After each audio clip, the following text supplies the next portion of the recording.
नमस्कार मित्रांनो, तुला शिकवीन चांगला धडा 4 ऑक्टोबर भागामध्ये पूजा होते आणि अधिपती जायला लागते. अक्षर हात पकडून म्हणते, अधिपती तुम्हाला दरवेळेस सांगावं लागतं का? आई आणि बाबांना नमस्कार करा. अधिपती म्हणतो, ओ तसलं काय सांगू नका. चौरस म्हणतो, का लाज वाटते आई बापांना नमस्कार करायची? काय रे, त्या भुवनेश्वरीने हेच संस्कार केले का तुझ्यावर? अरे तुझी आई येती आणि आईसमोर वाकायला तुला कमीपणा वाटतो? अधिपती म्हणतो, आम्ही नवरा बायको बोलतोय, आमच्यामध्ये कुणीच बोलायचं नाही आणि सगळ्यांना माहिती आहे मी घराच्या बाहेर जाताना नेहमी आईसाहेबांना नमस्कार करायचो. चौरस म्हणतोय, तुझं भुवनेश्वरी पुराण बंद कर. तुला बायकांशी कसं बोलावं एवढं साधं कळत नाही? अधिपती म्हणतो, बघा कोण सांगतंय, जो आमच्या आईसाहेबांबरोबर धड कधी एक शब्द बोलला नाही. आता दोघांचं जोरात भांडण सुरू होतं. आता अक्षरा ओरडते, बास बास अधिपती. बाबा मी म्हणते ना, शांत बसा. चारू म्हणते, काय आहे, घटस्थापना केल्यानंतर तुमच्या बापलेकाचं भांडण हे बरं वाटतं का? आणि तुम्ही तरी काय नादी लागता? अहो आपण त्याला अशीच आशीर्वाद देऊया. तो जायला लागतो. अक्षरा हात पकडून म्हणते, अधिपती असं नका करू, आज सण आहे आणि मला जोडीने आईबाबांच्या पाया पडायचे, प्लीज. तो आता नमस्कार करतो आणि म्हणतो, आता जाऊ का? तुम्ही ती जेवून जा, तो भरलं आमचं पोट. अक्षर म्हणते, अधिपती आता अधिपतीचं काहीच चालत नाही. त्या चारू म्हणते, अरे आज सण आहे, एकत्र बसूया ना जेवायला आणि मी तुझ्या आवडती खीर करणार आहे. आता सगळेच निघून जातात. अधिपती म्हणतो, ओ मास्तरीबाई मी निघालो हा. अक्षर म्हणते, अधिपती असं काय करताय? अहो आई तुमची आवडती खीर करतायत. तर तो तुम्हीच खाती खीर आणि तुम्हाला सांगून ठेवतो हा, यापुढे मला असं अडवायचं नाही. अक्षर म्हणते, अधिपती प्लीज. तो आता काहीच बोलत नाही आणि बेडरूममध्ये जातो आणि म्हणतो, ओंक्या अरे आईसाहेबांचा काही पत्ता लागला की नाही? हे बघ ओंक्या, आता का मी थांबत नसतो. काही झालं ना आईसाहेबांना शोधणार म्हणजे शोधणार. आणि एक ना ओंक्या, आज घरी पूजा आहे, आज काय फॅक्टरी देत नाही. ओंक्या म्हणतो, भावा तू निवांत राहा, मी आहे ना इकडं. तो अरे तुझ्या जीवावर तर माझी फॅक्टरी आहे, नाहीतर माझं कसं झालं असतं काय माहिती. विद्या म्हणते, इरा तुझ्यासाठी लाडू केले आणि तांदूळ पण आणून ठेवल्या. ती बरंच काही नावं घेऊन म्हणते, तू सगळं घेऊन जा. हिरा म्हणते, आई तुम्हाला एवढं केलं, पण ते सगळं घेऊन जाण्यासाठी माझ्याकडे रिक्षालाच पैसे नाही. विद्या म्हणते, अगं असं काय बोलते, निखिलला नोकरी लागली आहे ना. हिरा म्हणते, आई त्यांनी काय होणार आहे? अगं त्याच्या बाबांना सध्या पेन्शन नाही, सगळं घर निखिलच्या पैशावरच चालतंय, म्हणून पैशाची चणचणी. आई मी काय म्हणते, मी ताईकडे थोडे पैसे मागू का? विद्या म्हणते, नाही ग नाही, तिच्याकडे का पैसे मागते, तिला काय स्वतःचा व्याप कमी का? अगं तिला शाळा पण बघावी लागते, अगं ती कुठून देणार पैसे? हिरा म्हणते, आई ताईने तिचा एक कोपरा जरी झटकला ना तरी आमच्या घराचा अख्ख्या महिन्याचा खर्च निघल आणि काय हरकत आहे, माझ्याकडे आल्यानंतर मी देऊन टाकेल.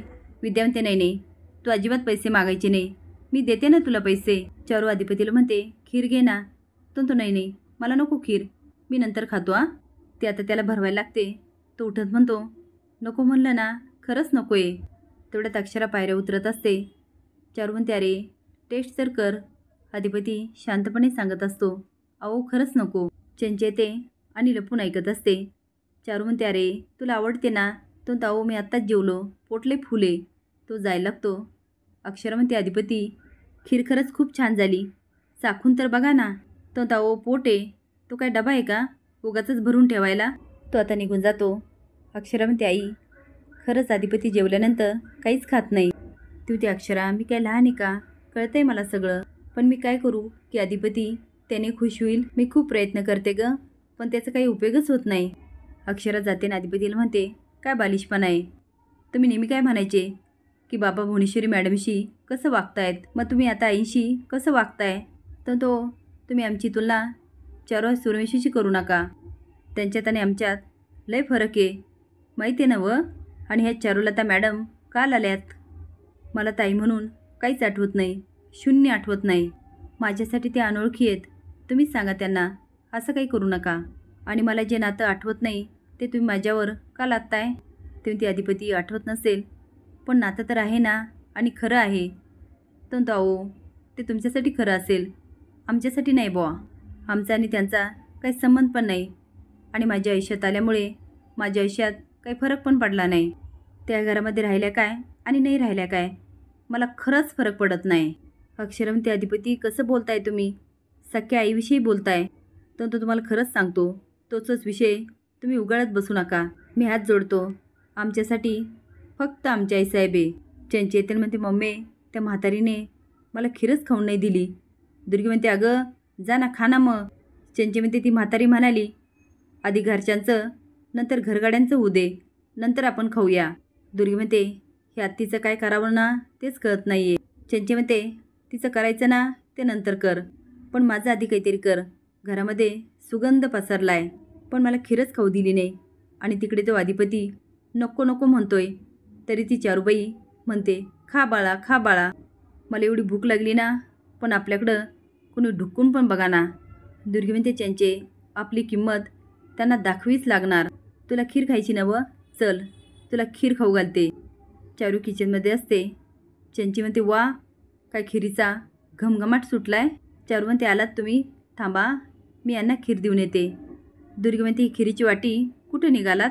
अहो अजून लय लोक राहिलेत खीर खायचे. चारू म्हणते, अहो सगळ्यांना पुरेल. पण दुर्गी मात्र तिला अडव पडत असते. इकडे अक्षरा अधिपतीला समजावत असते, तो म्हणतो, अहो तुम्ही ढकलू नका. मला ज्या वाटेला जायचं नाही तुम्ही त्या वाटेला का मला जायला सांगताय? आणि आमच्या आईसाहेबांचं स्थान आम्ही कुणालाही देऊ शकत नाही. ही काळ्या दगडावरची पांढरी रेष आहे हो. तो आता जायला लागतो. ते हात पकडून म्हणते, असं चिडून आणि रागावून घराबाहेर नाही पडायचं कधी. असेच नवीन अपडेट जाण्यासाठी लाईक आणि सबस्क्राईब करा. धन्यवाद.